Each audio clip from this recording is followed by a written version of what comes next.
Today I have for you a tool that you may have seen in stores but might not have thought to use in jewelry making. How to use a tool that makes knitted cord to create jewelry? Watch and see. Hi there, Sandy here. Welcome to another Friday Findings video at keepsakecrafts.net. This is the tool in question. It's called the Wonder Knitter. It's made by Clover, and you will often find it in stores in the yarn aisle, along with all the knitting and crocheting supplies. If you don't knit or crochet, you may have passed right by it, not realizing the potential it has for jewelry making. Honestly, I never thought of it until I came across a tutorial in a magazine saying to use sari silk and knit it on this tool to make a necklace cord.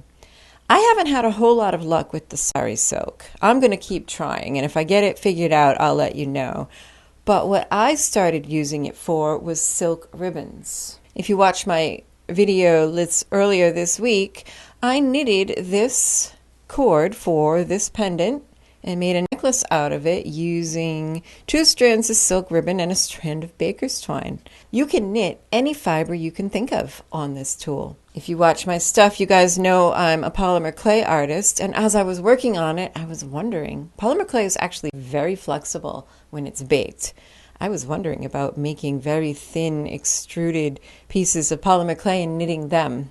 That'll be a subject for more experimentation. This tool comes with 2 different heads that pop on and off. One has 6 pegs and one has 3. I most commonly see people using the one with 3. And you get this tool, which conveniently stores right here. So here's one of the first cords that I made using silk ribbon. This is 7mm silk ribbon that the kind folks at Thread Nanny sent along to me to try out.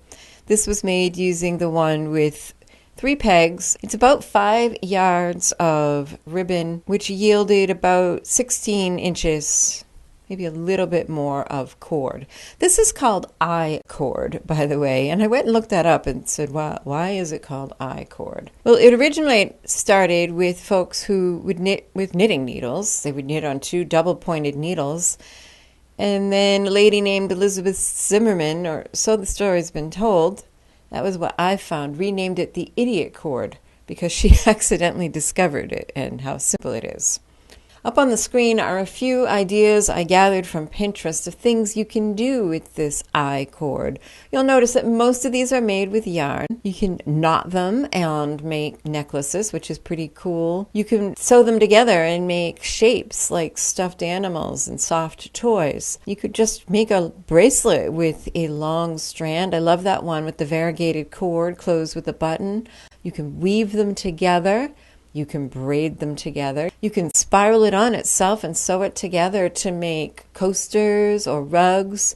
You can sew it into shapes like flowers, mug cozies. Here's another example with the stuffed animals, with the little snowmen, Christmas decorations, a simple necklace, a flower bookmark, all kinds of ideas. And these are all just using yarn. Here's a piece I did using wire. And this was a fun experiment. Now, generally what I've found is that using the 3-prong knitter, you need 10 to 11 times the amount of fiber as you want for your finished piece. If I wanted an 18-inch piece, which is half a yard, then 5 yards of ribbon would give me that. It's actually a little bit less, so more like 5.5 yards. So about 10 to 11 times the fiber. I did notice an exception to that, and that's with the wire. This is 26 gauge wire. I strung on beads and then slid a few down between each stitch. But this was 2 yards of wire, which I thought would give me a 6-inch bracelet. If you know about wire working, you'll know that the more you work it, the harder it gets. So this is super springy. My 2 yards of wire only made about 3 inches of bracelet. But that's okay. I'm going to use this. I'm going to make another one, and then I'll have enough to make a bracelet with some bead caps. So it's so simple to make a cord. In fact, you can leave your material just in maybe a neater ball than I have. But you can just leave it on the ball because it pulls right off of there. You don't have to know exactly how much you need when you start. You just poke the end of your cord, your fiber, down into the tool. Pop it out through here and leave yourself a tail that you can hold on to. And by the way, you can use this tool right or left-handed. It spins either way. But since I'm right-handed, I'm going to show you that way and just reverse the directions. You just take your cord, wrap it around the peg that's furthest away from you, from left to right. Then you wrap it around the next peg, starting at the inside of that peg. So if that peg was up there, it would also be from left to right. And that's it. You just wrap them all clockwise. If you were doing it left-handed, you would wrap them counter or anti-clockwise. Bring that cord now so that it's across the front of the first peg you wrapped onto. And now bring it over to this little holder over here. It's a really well-designed tool. It's very comfortable to hold and very intuitive to use, and things just fall into place. They go just where they ought to go. For example, here is a little slot, and that is the perfect place to put your tool. And the tool fits really comfortably in your hand. It's got this little ball here so that it doesn't hurt your hand when you use it. So put your tool up under the cord that's going over to the holder, just underneath.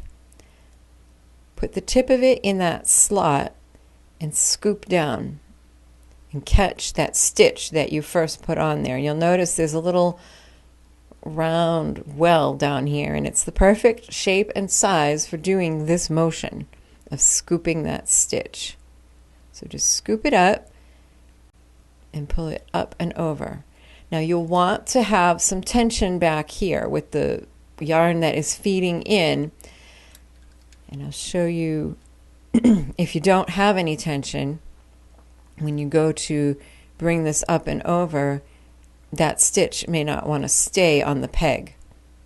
So by having tension on it, that keeps it so that it can't lift up over that little lip on the peg. So they really worked out all the details with this tool. I really have enjoyed using it. I've made a bunch of I-cord in the past few days. And that's it. You just keep going. One thing I noticed was that my tension could get kind of uneven. It might not be so bad with a piece of yarn, but if you look at this, you'll see it's pretty uneven in places. And I found the way to solve that problem was that every 2 or 3 stitches, and it didn't matter what you were doing, what you were using, every 2 or 3 stitches, grab this tail and tug. And you eventually will start to see your work coming down through the bottom of the tube. So you can see I've done a length of my cord here. This little slot is great if you need to set it down. You can just stand it like that and have your cord feeding out of the hole. Otherwise, it just feeds out the bottom. There's about 10 inches here, which took me about 10 minutes to do. When you want to finish off, leave yourself somewhere around 6 inches. The stitches don't take up much room, but you just need to be able to hold on to it to have a little tension on it. You're going to start the same way you do with a regular stitch by going up and over, but now you are going to grab that stitch that's still on the peg and pull it all the way through. Now you have one stitch released from the peg. Advance to the next one and repeat.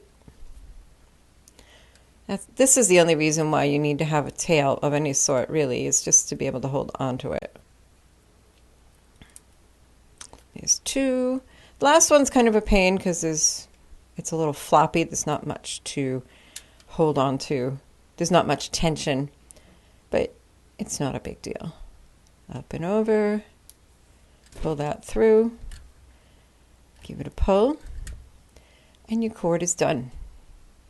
So what else can you do with this I-cord? Well, like I showed you, you can watch my video on making this necklace.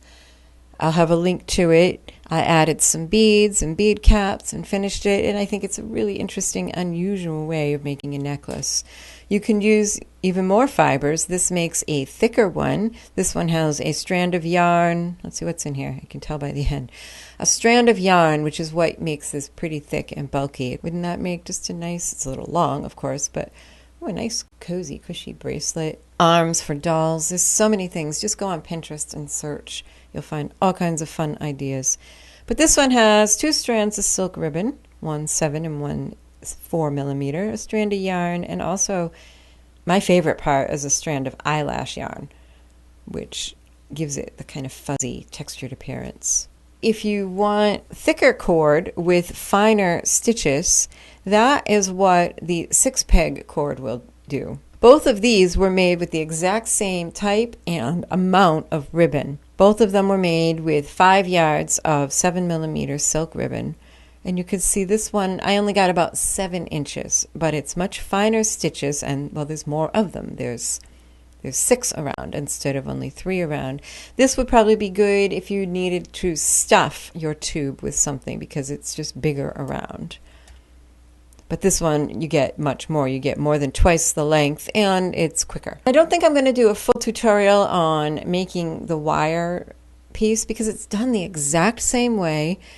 What you'll need to do is string your beads on first, and be sure that you don't put too many beads on each stitch. So just as you're getting ready to do another stitch, you slide a few beads up that sit in here. But if you put too many on, I was all excited and had bunches of beads on there, and they wouldn't fit down in here because what you have is this triangle of beads and with tugging, and they wouldn't go. So I had to undo it and do it again with the fewer beads. But I just made a mixed dish of an assortment of beads, and then you can finish these with end caps and findings and have yourself a piece of jewelry. So many ideas for just different ways of using a different tool, and I love finding different tools. So if you're interested in the supplies I use, you can click on the eye in the upper right of the video or the link in the description box, which will bring you to my blog post where I always have a complete supply list with product links. Be sure to subscribe if you haven't already. And if you like bonus tutorials, check out my Patreon page. My Patreons can get up to 2 bonus tutorials every month. Thanks for watching. Happy creating. Bye-bye.